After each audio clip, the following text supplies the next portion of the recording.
예, 거의 한 달 만에 우리 레위기 본문을 다시 보는 것 같습니다. 다 까먹으셨죠? 저도 보니까 까먹었어요. 까먹어가지고 어제 지금 어디까지 했었고 또 그 다음에 이 이야기 나오고 이게 연결이 안 돼가지고 한참을 다시 리마인드 시키고 이렇게 했습니다. 그리고 12월 18일 날 같이 레위기 나누고 진짜로 거의 딱 한 달이 되는 것 같습니다. 이 오늘 본문은 뭐 너무 간단한 내용이죠. 사실 조금밖에 안 잡은 게 위에 부분들 다시 좀 상기시키는 부분이 필요하겠다 싶어서 본문을 짧게 잡았고요. 오늘 또 공동의회가 있는 날이라서 좀 될 수 있으면 짧게 하면 좋겠다, 좀 이런 생각도 했습니다. 자, 위에 보면 그리스도에 대해서, 그리고 하나님이 우리를 어떻게 하나님의 백성을 삼고 거룩하게 하실 것인지에 대해서 말씀을 나눴습니다. 지금 우리가 나누고 있는 부분은 하나님의 백성이 이제 가나안 땅에 들어가서 어떻게 살아야 될 것인지 성결, 거룩법에 대해서 우리가 같이 나누고 있습니다. 우리가 들어갔을 때 하나님께서 명령하신 것 중에 가장 처음에 우리들이 좀 생각해 볼 게, 너희들이 농사를 지을 때 두 종자를 섞어서 심지 말고 옷을 만들 때에도 두 종류의 실을 섞어가지고 옷감을 만들지 말라, 이런 이야기를 했습니다.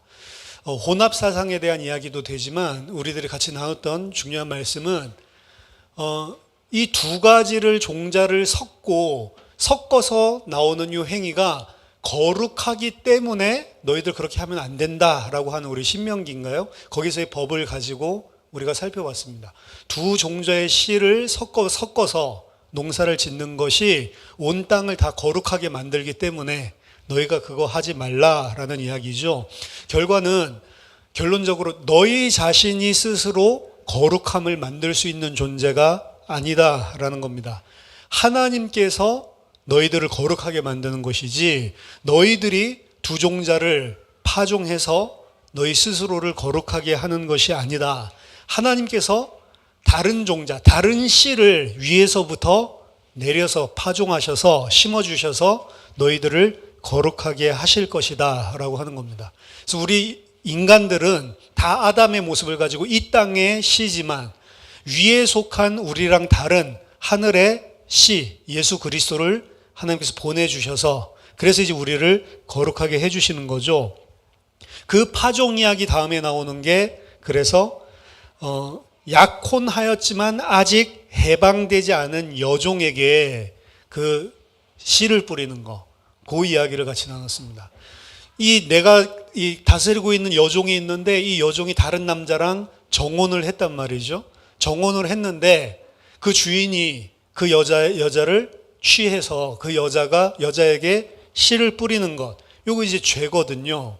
근데 레위기 19장 20절에 보면, 만일 어떤 사람이 다른 사람과 정혼한 여종, 곧 아직 속량되거나 해방되지 못한 여인과 동침하여 설정하면 이게 씨를 뿌리면, 이 소리를 했죠.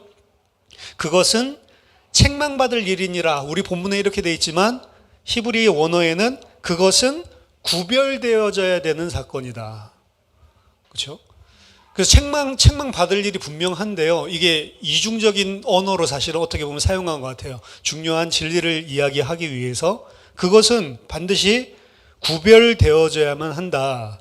따라서 그들은 죽임을 당하지 아니하리니, 죄를 지었는데 죽임을 당하지 않고 그 사람이 있는 죄를 속건제를 드리는데 그 남자에게 배상하는 건 하지 않고 하나님에만 배상하도록 되어 있습니다. 그 사람한테 마치 죄를 지은 게 아니다라는 식으로 어떻게 보면 우리가 해석을 할 수가 있는 거죠.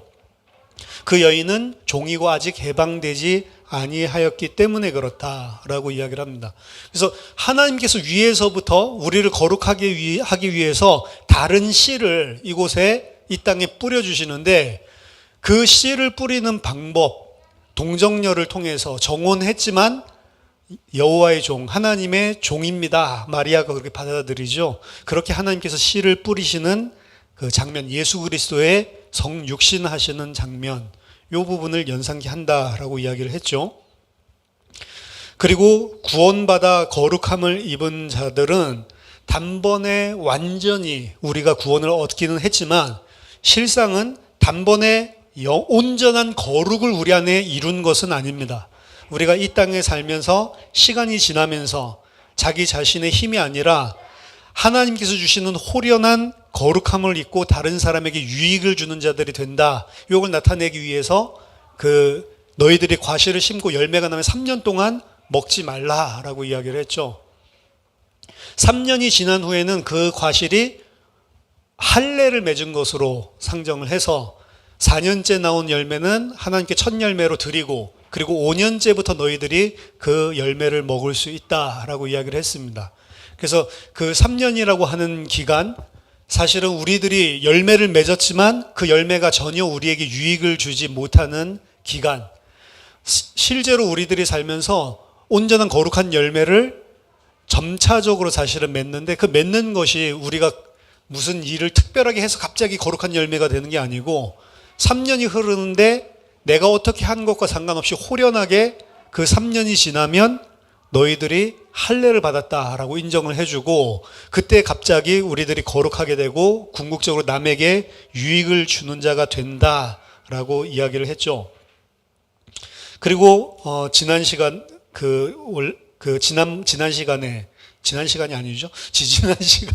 우리들이 살펴봤었던 무엇을 먹든지 피째 먹지 말라. 이게 피 위에서 먹지 말라라는 걸로 제가 설명을 해드렸습니다.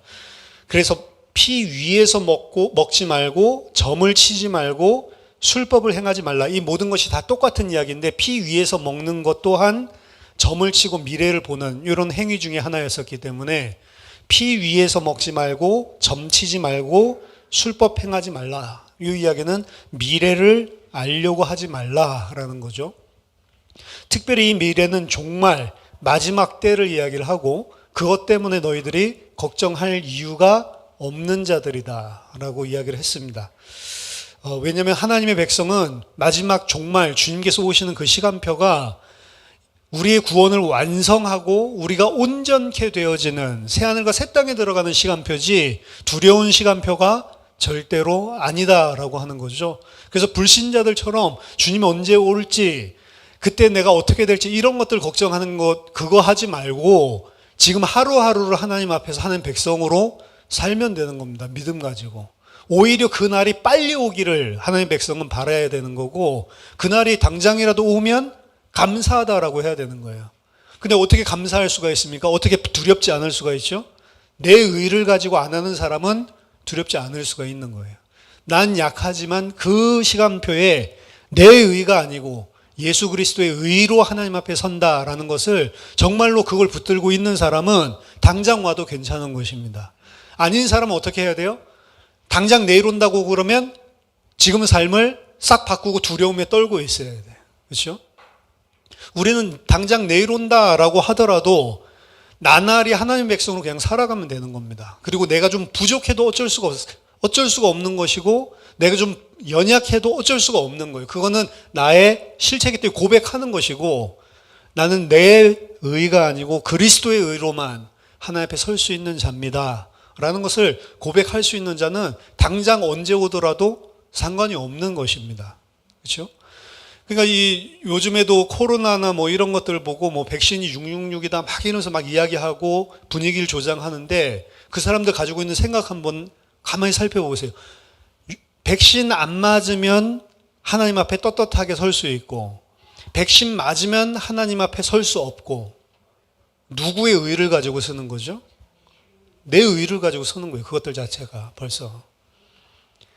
백신 맞고 안 맞고에 의해서 새하늘과 새 땅에 가고 지옥에 이런 게 절대로 아닙니다. 근데 계속 사람들은 내가 어떻게 하면 하나님 앞에 설 수 있고 어떻게 하면 하나님 앞에 설 수 없고 계속 내 걸 가지고 생각을 한단 말이죠. 우리도 마찬가지입니다. 어느 정도 우리도 종교 율법에 찌들어져 있기 때문에 어느 정도 하면 하나님 앞에 좀 떳떳하고 어느 정도 못하면 내가 생각할 때 하나님 앞에 주눅 들고 그렇죠? 근데 그럴 필요가 없다는 거죠. 복음이라고 하는 거는. 그렇기 때문에 하나님은 언제 올지 이거 가르쳐 주지도 않고 너희들은 그거 신경 쓰지도 말라라고 하는 것입니다. 그거 자체가 우리 믿음이랑 전혀 상관이 없기 때문에 그런 것이죠. 그 다음 19장 27절 28절 오늘 본문 바로 전에 머리칼을 둥글게 깎지 말고 수염 끝을 손상하지 말고 죽은 자 때문에 너희 살에 문신을 하지 말고 무늬를 놓지 말라라는 이야기를 했습니다. 이 머리칼을 둥글게 깎는다, 뭐 투블락 아니라고 그랬죠. 그 이야기 하는 것 자체는 그런 이야기를 하고 있는 것이 아니고 죽은 사람 때문에 애통하거나 슬퍼하거나 개인적인 종말 혹은 우주적인 종말 그 두 가지 시간표를 두고 불신자들처럼 두려워하거나 애통해 할 필요가 없다. 그 사람들 죽은 자들 때문에 일부러 몸에 칼을 대고 그리고 문신을 죽은 자를 위해 새기면서 슬퍼하고 애통해 하는 이런 그 당시에 있었던 이런 전통들을 관습들을 가지고 지금 이야기를 하는 거거든요. 너희들은 그렇게 할 필요가 없다는 거죠. 너희들은 불신자들처럼 그렇게 할 이유가 없는 자들이다. 너희들에게 살에 문신을 새기고 이거는 뭐 종된 것들도 의미를 하지만 그 종된 것들 내가 다른 신에게 속한 자입니다 라고 해가지고 당시에 자신의 손목이나 그리고 그 실제로 그 신이 아니라 노예가 영원히 주인에게 종속되게 하는 때에도 문신을 살에다 새기는 일을 했는데 그거 하지 말라. 죽음 두려워하지 말고 죽음 때문에 애통하지 말고 누구의 종에 속하지 말라. 우리는 나중에 보면 이마와 그리고 손목에 누구의 이름이 새겨진다고요? 어린 양의 이름이 새겨진다고 했습니다. 하나님의 영원한 종으로 인치심을 받는다라고 했기 때문에 너희는 그리스도의 것이고 그렇기 때문에 너희는 불신자들처럼 마지막 그 죽음을 애통할 필요도 없고 누구에게 속한 것도 아니고 오직 그리스도에게 속한 자다. 이걸 기억해라. 뭐 대충 이 정도로 같이 말씀을 앞에서 나눴습니다. 그리고 이제 오늘 본문이 등장하는 거거든요.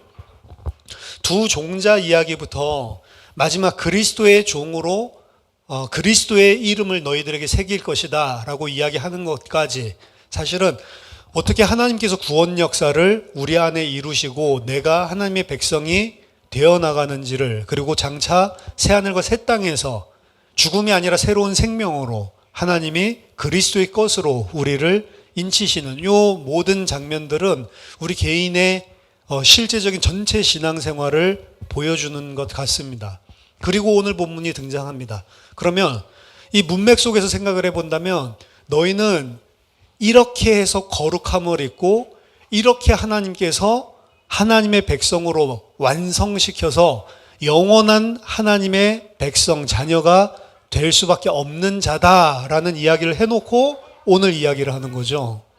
그러기 때문에 너희는 네 딸을 더럽혀서 창녀가 되게 하지 말라라고 이야기가 나오는 겁니다. 아니 자기 딸을 더럽히다는 말은 세속화하다 혹은 모멸하다. 사실 이 더럽히다라는 말은 성경에서 하나님에 대한 이야기예요. 신성모독하다 이 소리예요. 그러니까 딸을 더럽히는데 그냥 더럽히는 게 아니고 이 딸을 신성모독하다라고 하는 걸로 이야기하는 거예요. 딸을 어떻게 신성모독해? 그래서 딸의 이름을 더럽힌다라고 해서 더럽히다라고 오늘 우리나라 성경에 이렇게 돼 있는 건데 영어 성경에는 그래서 신성모독하다 프로페인이라고 돼 있어요. 그러니까 딸을 신성모독하여 창녀가 되게 하지 말라. 창녀가 되게 하지 말라 말은 정확하게 아니고요. 간음을 범하게 하지 말라. 음행이 전국에 퍼져서 죄악이 가득할까 하노라. 너희는 이런 하나님의 백성이니 네 딸을 신성모독하여 간음을 행하게 하지 말라라고 이야기를 하는 겁니다. 자, 실제적으로는 당시에 딸을 창녀가 되게 하는 그런 일이 있나 이렇게 생각할 수가 있는데 그런 일들이 있었습니다. 가나안 땅에 특히 그런 일들이 있었고 그리고 그 가나안 땅의 사람들이 하는 것들을 보고 이스라엘 백성도 나중에 그런 일을 해요. 근데 어떻게 하냐면 가나안 땅 사람들이 그냥 아무나 그냥 내 딸 창녀 만들어야지 이런 사람 없잖아요. 이 사람들이 극도로 가난하고 생계적으로 힘들게 됐을 때 이 딸을 신전에 바칩니다. 그래서 그 신전 창녀가 되게 하는 거예요. 그 신전 창녀는 사실은 그 재의식을 통해서 무슨 땅이 풍성한 열매를 얻게 하고 이런 것들이랑 좀 거리가 멀고요. 중세시대 때 있었던 공창제도 같은 겁니다. 그래서 그 딸들이 말하자면 정부에서 인정해주는 창녀로 그 일을 하는 거죠. 그런 식으로 자기 딸을 왜 그렇게 하면은 수입이 생기니까 그 수입이 자기에게만 생기는 게 아니고 그 수입이 어디로도 들어가냐면 그 성전으로도 신전으로도 들어가는 거예요. 그래서 신전에서도 그런 공창제도를 운영을 했고 그 중세 시대로 이야기를 하자면 그리고 그 신전에 들어가는 것뿐만 아니라 그 아버지가 생계가 어려워서 딸을 거기 그런 직업으로 내모른 거잖아요. 그 아버지에게도 일부 수입이 들어오니까 자기 딸을 그런 일들을 해서 경제적인 그런 도움을 받으려는 그런 부모들이 있었다. 더더군다나 이게 약간 그 사실은 내 딸을 그냥 창녀 만든다 이렇게 하면 약간 좀 죄책감이 올 수가 있잖아요. 그런데 신전에다가 바쳐서 그렇게 하면 이게 누구를 위한 일이에요? 나만 위한 게 아니고 신에게도 지금 신전에도 돈이 들어가니까 신전에도 내가 내 신을 위해서 그렇게 한다라고 생각하니까 좀 더 내가 봤을 때 죄책감도 들고 그러면서 이제 이런 아버지들이 존재하지 않았나라고 생각을 합니다. 근데 그런 공창제도 비슷한 이런 그 우상 신전에서 이 창기의 일을 하는 이런 일들이 나중에 보면 성경에 이스라엘 성전에도 똑같이 일어난단 말이에요. 참, 극악할 노릇이죠. 어떻게 그런 일들이 벌어질 수가 있냐. 근데 이러한 일들이 실제로 이스라엘 역사에 존재를 했고 그만큼 하나님의 백성이라고 하는 자들이 악한 것입니다. 그리고 그때만 그럼 이스라엘 백성 때만 그렇게 악하냐? 아니요. 이건 충분하게 오늘날의 그냥 기독교회 안에서도 저는 있는 일이다라고 생각을 합니다. 예를 들면은 하나님한테 헌금한다라고 생각을 하는 것들, 하나님한테 내가 교회를 위해서 헌금하기 위해서 몸을 팔고 다니는 사람도 있습니다. 그 사람은 어떻게 해요? 이렇게 살면 안 되는 건데 알지만 뭘 가지고 약간 위안을 얻냐면 그래도 내가 이렇게 해서 헌금하지 않냐. 몸 파는 것뿐만이 아니고요. 몸 파는 것뿐만이 아닙니다. 세상의 일을 하면서도 이윤을 많이 취하기 위해서 불신자랑 똑같은 일을 합니다. 똑같은 일을 하고 그리고 거기서 나온 이윤을 가지고 내가 헌금하면 하나님한테도 좋고 교회에도 좋은 거 아니냐. 내가 나만 위해서 이런 거냐. 어쩔 수 없다 세상은. 이렇게 타협하면서 교회 안에 그래도 내가 이거로 헌금하는 거 아니냐. 이렇게 한단 말이에요. 이 잘못된 것입니다. 그래서 원래 교회에서는 이 세상에 사는 직업이나 그리고 이 세상에서 우리들이 내가 먹고 살기 위해서 영위하고 있는 사회생활 직업 같은 것들이 있죠. 이런 부분들도 원래는 다 터치를 했어요. 그래서 예를 들어서 믿음으로 봤을 때 그런 일들을 하면서 살면 안 된다라고 하는 직업을 가지고 있는 사람은 세례 주기 전에 3년 정도 이 사람 시간표를 두고 계속 권면하면서 직종 자체를 바꾸도록 했어요. 그렇게 하고 이 세례를 주고 원래 교회가 그렇게 했었습니다. 근데 요새는 그렇게 안 하죠. 만약 그렇게 하면 막 개인 사생활 침해 막 이렇게 생각하겠죠. 교회는 돈을 많이 벌어서 낸다고 하나님 기뻐하는 게 아니란 말이에요. 하나님 기뻐하는 거는 하나님의 백성으로 이 땅에서 살라고 하는 것입니다. 그것이 그 하나님 백성의 길을 가는 것이 본인의 삶이 윤택하게 되든 혹은 윤택하지 않게 되든 그거에 포커스가 있는 게 아니에요. 그러니까 예전에 우리나라의 그 신이 선택한 여자라고 해서 그 심진송이라고 하는 분이 있었잖아요. 한참 유행했었는데 김일성이 죽은 날을 알아맞혔나 이래가지고 뜬 여자죠. 근데 이 사람의 그 신이 선택한 여자 1, 2 보면 끝머리에 나에게 도움을 받고 고마워가지고 편지 보낸 사람들 이런 것들을 많이 보내줬는데 그 가운데 목사도 있고요. 그리고 신학생도 있고 목사가 심진송한테 물어봤대요. 어디에서 내가 교회를 시작해야 잘 되겠습니까? 점지를 해줬어요. 그래서 점지를 해줘가지고 거기서 이제 목회가 잘 돼가지고 교인이 막 불어나고 잘 되니까 고맙다고 이제 편지를 쓴 거죠. 그 독일에 간 신학생, 유학생이 제가 이 길을 가야 되겠습니까?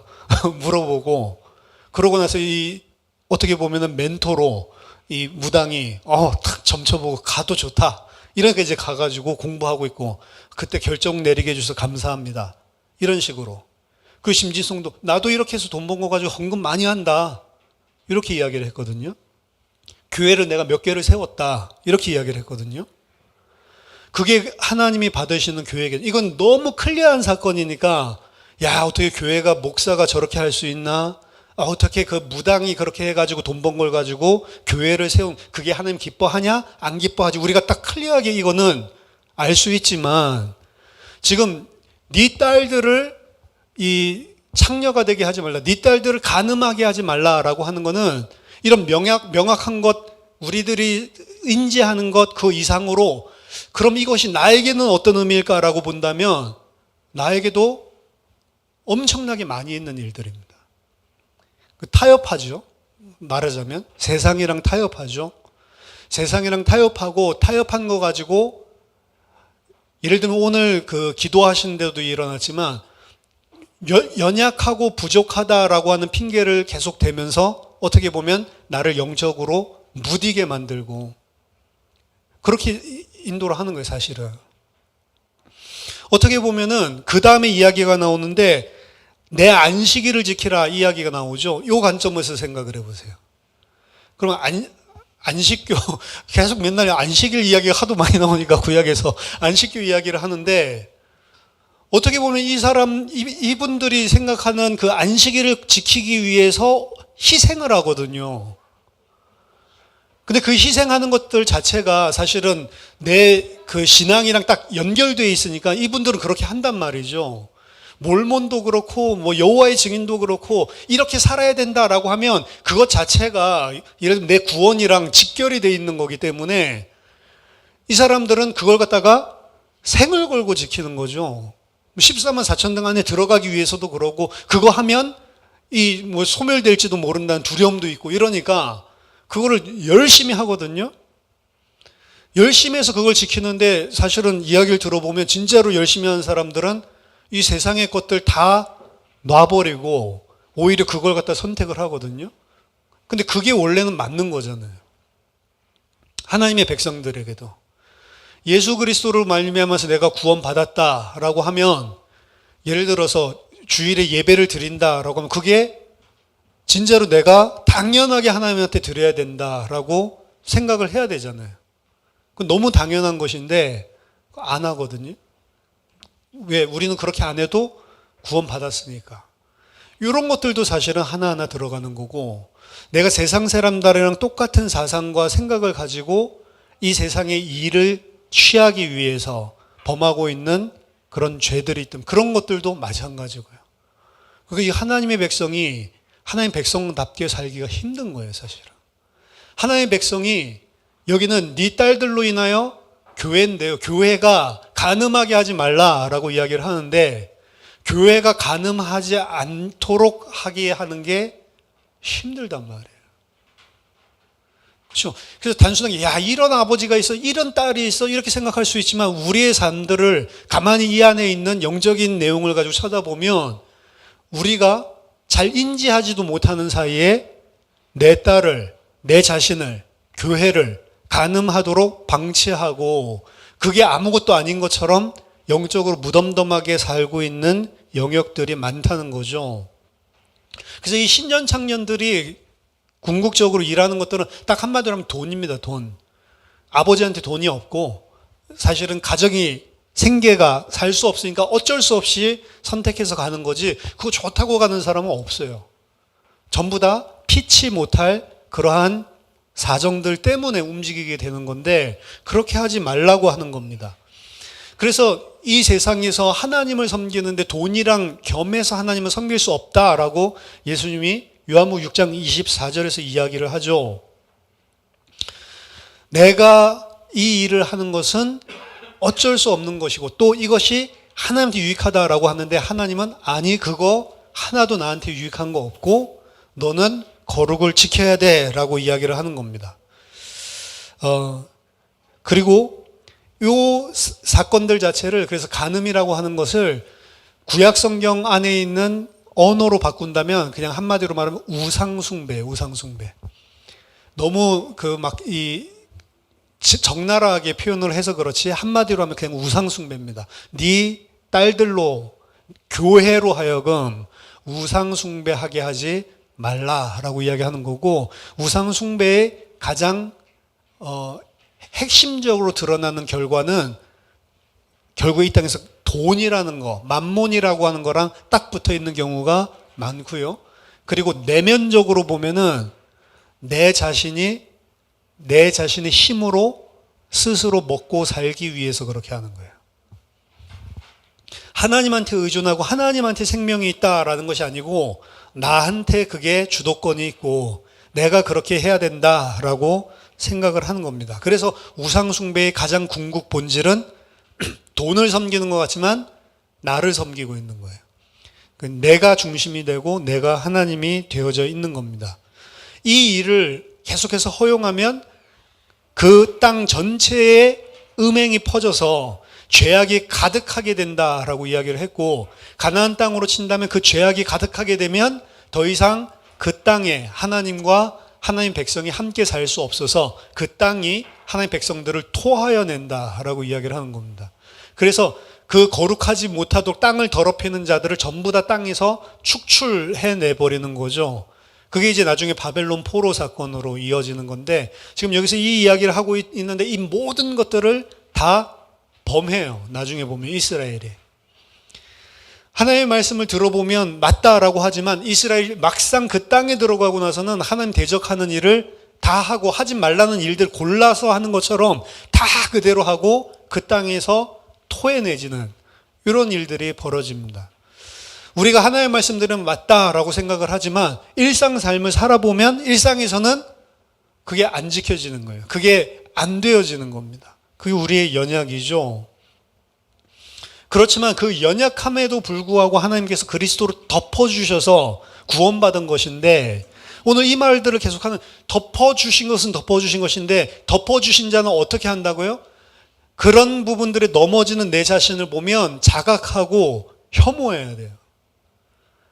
내가 하나님의 백성으로 이렇게 살면 안 된다라는 사실이 계속해서 나를 쳐서 계속해서 그리스도 붙들고 은혜를 간구하는 쪽으로 가는 사람이 하나님의 백성인 거예요. 아닌 사람은 어떻게 된다고요? 그거 해도 안 찔려요. 아무렇지도 않아요. 그래서 그리스도께서 다 용서해 주셨으니까 내 의로 가는 거 아니니까 라고 해서 그리스도를 내가 내 마음대로 우상 숭배하면서 살 수 있게 만드는 면허증으로 죄에 대한 용서의 면허증으로 변질시킨다라고 이야기를 하는 겁니다. 내 성소를 귀히 여기라 라고 나오죠. 좀 이상한 겁니다. 그 부모를 공경하라, 여호와를 공경하라 할 때 하는 단어를 성소를 공경해라 라고 하는 단어로 쓰고 있는 거예요. 내 성소를 공경하라, 내 성소를 존중하라, 나는 여호와니라.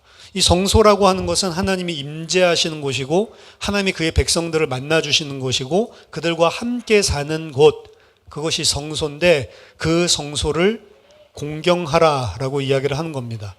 그 백성들이 성소 구역들에 있을 때 신중하게 부정한 것들이 들어오지 못하도록 정결을 유지하도록 부정한 상태에 있는 사람들은 들어오지 말도록 그 성소를 지키라, 이런 이야기도 되겠지만 성소에 대한 존중은 또 다른 의미에서는 이교도의 제의 관행이나 이교도들이 그 신전에서 사실은 우상 숭배하고 있는 이런 것들이 들어오지 못하게 하라라고 이야기를 하는 것입니다.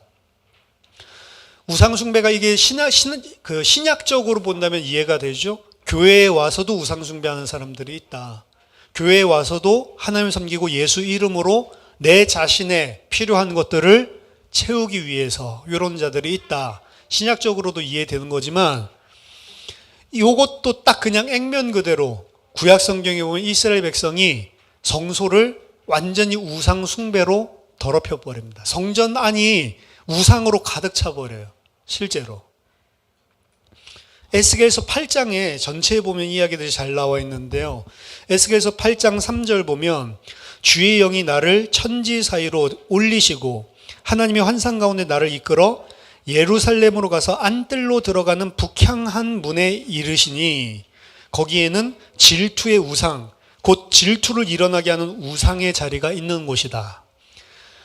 북쪽에 있는 성전의 문 앞에 딱 하나님이 나를 데리고 갔는데 에스겔이 그 앞에 뭐가 서 있다고요? 우상이 서 있대요.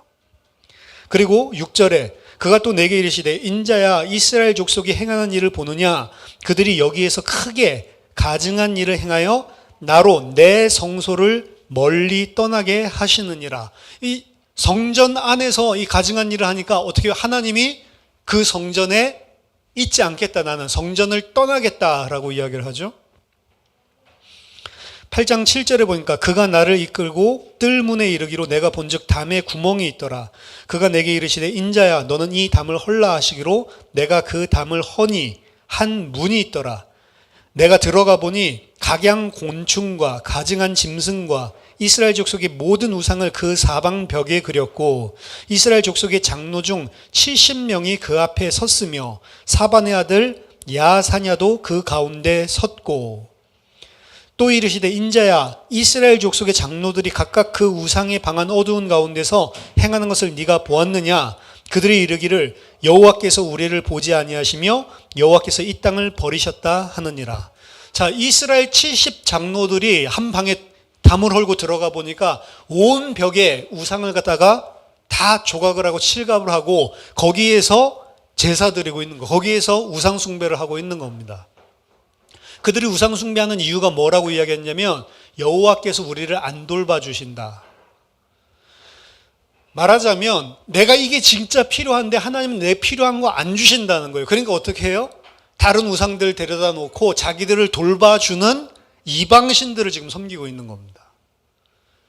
이게 그 이스라엘 백성이 실제로 성전 안에서 행했었던 일들입니다. 13절에도 보면 또 내게 이르시되 너는 다시 그들이 행하는 바 다른 큰 가증한 일을 보리라 하시더라. 그가 또 나를 데리고 여호와의 전에 들어가는 북문에 이르시기로 보니 거기에 여인들이 앉아 단무스를 위하여 애곡하더라. 지금 예루살렘 성전입니다. 근데 거기서 여자들이 소복하게 모여가지고 단무스를 위해서 울고 있대요. 단무스가 누굽니까? 바벨론의 최고 신이 누구냐면 사실은 그 창세기 10장 11장에 나온 니므롯입니다. 니므롯. 10장에 나오죠. 니므롯이 사람들을 전부 다 모아서 바벨 땅 신할로 가서 바벨 탑을 세우잖아요. 그 이제 바벨론에서 섬기는 최고의 어떻게 보면 국가 신이에요. 니므롯이. 근데 이 니므롯이 그 아내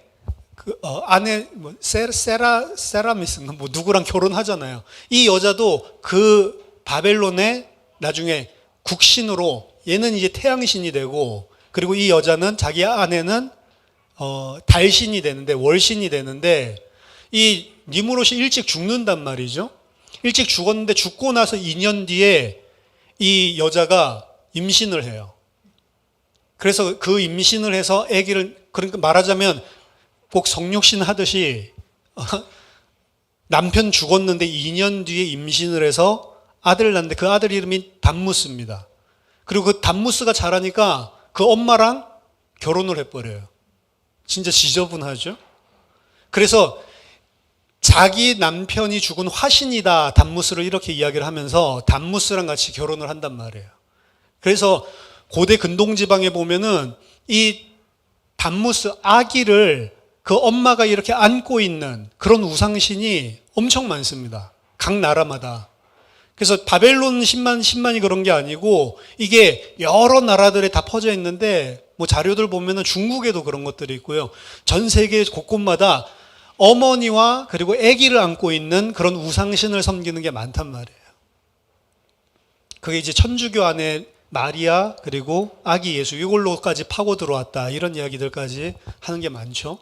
그게 이제 마리아 예수가 아니고 그 아까 전 니므롯의 아내랑 그 다음에 단무스 그거를 섬기는 이교 신섬기는 그 우상이 교회 안까지 다 파고 들어온 거다라고 이야기하는 사람들이 많습니다. 뭐 사실 여부는 모르겠지만 보여주고 있는 건 뭐냐면 이스라엘에 똑같은 일이 벌어진 거예요. 담무스가 들어왔고요. 그 담무스가 나중에 뭐 멧돼지한테 맞아서 죽든가 그래서 죽어서 그 하데스로 지하 세계로 내려갔는데 그때 이제 이 엄마가 그 담무스를 위해서 막 우는데 40일을 우니까 이 땅에 그 열매들이 맺히고 그 풍성한 곡식들을 주는 거죠. 그래서 이제 그 우상 숭배를 하는 사람들은 담무스를 위해서 추수가 잘 되도록 곡식이 잘 자라도록 40일 동안 애곡하는 그런 일들이 생기는 거예요. 그래서 우리 교회 안에도 중세시대 때 천주교회에서 이런 거짓 우상들이 마리아, 아기 예수 이런 것들과 함께 들어오면서 사순절이라는 것들도 그렇게 해서 생겼다 이렇게 이야기를 하는 겁니다. 부활하기 전에 40일 동안 우는 사순절 그게 도대체 무슨 성경의 근거냐 아무것도 없거든요. 그런 것들이 다 파고 들어왔다 이런 이야기를 하는 거예요. 만약 그게 사실이라면 진짜 무서운 거죠. 옛날 이스라엘 때부터 있었던 일들이 뭐 교회 안에도 일어나는 건데 굳이 그럼 우리는 이제 천주교 아니고 우리는 마리아 뭐 아기 예수 이런 거 아니니까 우리는 아니지 않냐. 아니 이 똑같은 일들이 천주교든 뭐든 오늘날의 개신교에도 다 들어와 있다고 봐야 되는 거예요. 뭐냐면 왜 담무스를 위해서 40일 동안 울고 있습니까? 지금 여자들이 여자들 교회라고 볼 수가 있잖아요. 왜 여자들이 담무스를 위해서 교회 안에 들어와 가지고 성전에서 울고 있냐고. 농사 잘 되도록. 아까 70 장로들이 뭐라고 이야기합니까? 우리가 원하는 것들을 안 보고 하나님이 우리를 안 들어주신다. 이렇게 하니까 이들이 우상을 다 끌어들여서 섬기고 있듯이 이 여자들도 교회에 와서 성전에 와서 뭐 하고 있어요? 담무스를 위해서 40일 동안 울면서 우리의 곡식들 풍년나게 해달라라고 이야기를 하고 있는 거예요. 이게 이스라엘의 교회의 모습이었습니다.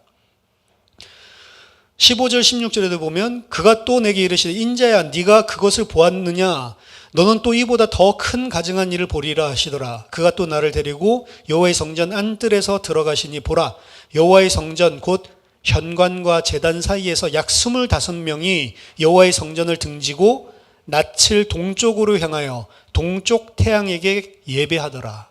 얘네가 이제 니무롯이거든요. 태양신. 여호와의 전을 등지고 누구를 숭배해요? 바벨론 최고의 신 니무롯을 갖다가 섬기는 겁니다. 그런 일들을 어디에서요? 굳이 성전 안에 들어와서. 이 이야기는 우리가 오늘 교회에 와가지고 니무롯한테 우리 절하자 이런 사람 한 명도 없죠. 교회에 성전에 들어와서 이 일을 한다는 것은 성전에 들어왔지만 이들이 섬기는 것은 하나님이 아니고 우상숭배를 하고 있다는 거예요.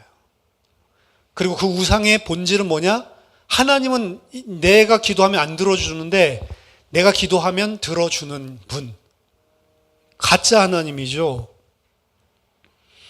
그래서 이 에스겔서 8장을 보면 왜 하나님께서 예루살렘 성전을 무너뜨리고 하나님 백성들을 가나안 땅에서 토해낼 수밖에 없었는지를 진짜로 여실하게 보여주는 겁니다. 그리고 하나님이 성전을 떠난다는 게 무엇인지 나중에 떠나신 그분 그 여호와가 다시 돌아오는 게 구원인데 그 일이 일어나게 해달라고 막 기도를 하는데 안 일어나는 거잖아요. 제2성전 때부터. 제2성전 때부터 이제 성전은 만들어놨는데 하나님이 안 돌아오셨다 아직 이런 생각을 하니까 예수님 오실 때까지 여호와가 돌아와서 마지막 궁극적인 구원을 이루어야 되겠다. 이게 이제 신약 성경의 유대인들이었거든요. 하나님이 떠나셔서 이제 안 돌아오시는 겁니다. 그렇죠? 근데 그 유대인들이 하나님이 돌아오셔야 할 텐데 라면서 기도했던 것도 또 뭐예요? 그 하나님이 오셔서 빨리 우리를 로마에서 해방시키고 우리 민족이 모든 열국 위에 다윗 왕 때와 같은 영광을 되찾아야 되는데 요것 때문에 지금 하나님 돌아오라고 하는 거잖아요. 그게 뭐예요? 여기서 이야기하면 지금 담무스한테 울고 있고 우상한테 절하고 이거랑 똑같은 것들을 하면서 하나님 왜 안 오십니까? 이러고 있는 셈이란 말이죠. 우리가 이스라엘의 역사를 통해서 보면은 야 이게 어떻게 이럴 수가 있냐 너무 선명하게 보이는데 이러한 것들이 이 땅에 있는 하나님의 백성들 속에 계속 침투해서 공격해서 들어온단 말이에요. 우리가 영적으로 깨어있고 정말로 하나님 앞에 내가 나를 세우는 시간이 없으면 계속해서 이런 것들이 나도 모르게 나를 장악해 갑니다. 우리 성벽 세우는 거 지금 말씀 읽고 있어도 성벽을 분명히 삥 둘러가지고 다 세웠는데 아직 높이가 덜 세워지니까 세워질 때까지 공격하잖아요. 그렇죠? 세워질 때까지 그 성벽이 서지 못하도록 총공격을 하고 그리고 그 일을 하는 자를 잡아 죽이려고 그러죠. 세워지고 나서도 끝이 난 게 아니에요. 세워지고 났는데도 아직도 밖의 적들은 내부에 있는 자기네들과 통하는 사람들 뇌물 주고 돈 주고 서로 맹약을 맺어가지고 어떻게 하면 무너뜨릴까. 그 하는 일이 계속된단 말이죠. 결국에 그런 사람들이 제가 봤을 때는 뿌리 깊게 남아있기 때문에 이 예루살렘 성전은 우상화될 수밖에 없는 거예요. 아무리 성벽까지 다 세우고 성전이 이제 완전히 다 세워도 왜? 밖에서 안 쳐도라도 이미 안에 우상을 갖다 섬기고 있는 자들이 그득그득하니까. 이게 이 땅에 살아가는 하나님 백성의 영적인 전쟁입니다. 잠시만 우리가 사실은 하나님의 말씀을 기억하지 않으면 우리 자신이 그거랑 너무 잘 맞기 때문에 뭐 외부에서 사단이 속에 그런 거 필요 없어요. 내 안에 이미 사단이랑 똑같이 딱 찰떡궁합 맞는 이러한 죄성이 딱 우리 안에 있어요. 그래서 사단이 뭐 안 해도 내가 알아서 그 속으로 움직입니다. 어떻게 하면? 말씀으로 안 깨어 있으면. 하나님이 어떻게 보면 우리를 보고 이야기를 하는 거예요. 너는 교회로서 예수 그리스도의 신부로서 네 자신을 간음하게 하지 마라 이야기하는 거예요. 네 자신을 간음하게 하지 말라라고 이야기를 하는 것은 우상 숭배에 대한 이야기고, 우상 숭배는 이 세상의 것, 궁극적으로는 나 자신을 위해서 하나님 아닌 다른 것들을 선택하고 살아가는 것들입니다. 그런 우리 자신을 경계해야 되는 거예요. 우리가 모든 것들을 다 보장받았습니다. 앞에 쭉 살펴봤죠. 장차 예수 그리스도께서 우리에게 자기의 이름을 새겨주시는 것, 그 일까지 그리스도의 십자가와 죽음, 십자가의 죽음, 부활로 우리 안에 이미 다 온 거예요. 다 왔는데 너희 이 땅에 살 동안 이제 그리스도의 신부로 너희 자신을 간음하는 데 내어주지 말라. 이 말을 더 강력하게, 네 딸을 간음하게 내어주지 말라. 창녀로 만들지 말라라고 이야기를 하고 있는 것입니다. 그래서 오늘 우리에게 주시는 말씀, 우리는 이 땅을 살아가지만 세상과 분명하게 구분되어 있는 자입니다. 세상에서 빠져나온 자들이에요. 세상에 빠져나온 자들이 세상에 빠져나온 자로 살아야 되는데 아직 우리 안에 온전한 구원이 이루어지지 않았기 때문에 하나님께서 이 길을 걷게 하십니다. 그럼 걷게 하시면서 뭘 보게 하시냐? 거봐라, 너희는 예수 그리스도 아니고는 살 수 없는 죄인이지. 이걸 보게 하세요. 그걸 보게 한다고 해서 그걸 오늘 본문을 의하면 어떻게 그거를 내 죄를 마음껏 지을 수 있는 걸로 정당화시키는 것이 아니고, 하나님의 백성은 내가 비록 연약하지만 내가 오늘도 또 쓰러졌지만 나는 하나님 백성답게 살래요. 하나님 나에게 힘을 주시고 은혜를 주세요. 영적으로 깨어 있으라는 거예요. 하나님 원하시는 건 우리가 완전하라는 것도 아닙니다. 완전한 것도 아니고 늘 자각하고 있으라는 거예요. 이런데도 불구하고 은혜를 주신 하나님, 이런데도 불구하고 다 속죄해 주신 하나님, 그거 감사하고 우리가 이런 은혜를 받은 자인데 이렇게 살면 안 되지 구분하면서 살라는 거예요. 우리 완전할 수 없지만 그거는 할 수 있는 거잖아요. 그렇죠? 그래서 우리가 이 땅을 살아가는 동안에 사실 우리가 이루어야 될 거룩은 하나님 주신 은혜를 계속 자각하는 게 사실은 우리가 이루는 거룩입니다. 그거 아는 사람은 그 은혜를 자각하면 자각할수록 삶들 속에서도 조금씩 성장을 하게 되어 있어요. 어떻게 어느 방식으로 성장을 하냐? 알아요. 내가 죄 지을 때 지금 또 죄를 짓고 있구나. 내게 지금 또 세상적인 우상이 들어올 때 내가 또 지금 우상에게 붙들려 있구나. 자각을 하고요. 그리고 하나님 앞에 은혜를 구하고, 하나님께서 이런데도 불구하고 구원하신 것도 감사도 하고, 동시에 하나님한테 너무 죄송하기도 하고 미안하기도 하면서 너무 감사하고, 그 미안하기도 하면서 감사한 그 마음 때문에 다시 한번 힘을 내서 하나님 백성으로 일어나고, 이걸 계속 반복하는 거예요, 사실은. 끝이 없이. 그게 우리들의 인생입니다. 완전은 없어요. 근데 그렇게 살아야 돼요. 그렇게 안 사는 것들을 보고 오늘 뭐라고 하냐? 네 딸을 창녀로 내파는 거랑 똑같은 거다라고 이야기를 하는 거예요. 저와 여러분들이 연약하고 부족하지만 하나님의 백성으로 살게 되기를 예수 이름으로 축원합니다. 기도하겠습니다. 하나님 아버지, 은혜를 감사드립니다.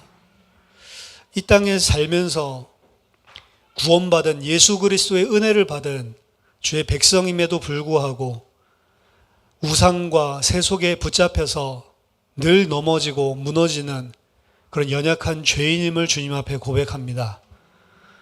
이런 완악한 죄인을 자기 아들까지 주시면서 살려주시고 구원하시고 하나님 백성 삼아주심을 감사드립니다.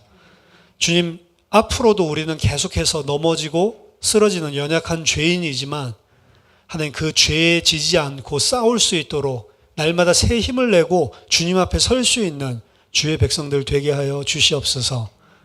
죄를 짓고 넘어지지만 그 죄를 미워하게 하시고 그 죄에 죽기까지 힘써 싸울 수 있는 하나님의 백성들이 될 수 있도록 우리가 늘 성령 안에 깨어 있을 수 있도록 인도해 주시옵소서. 살아계신 주 예수 그리스도 이름으로 기도하옵나이다. 아멘.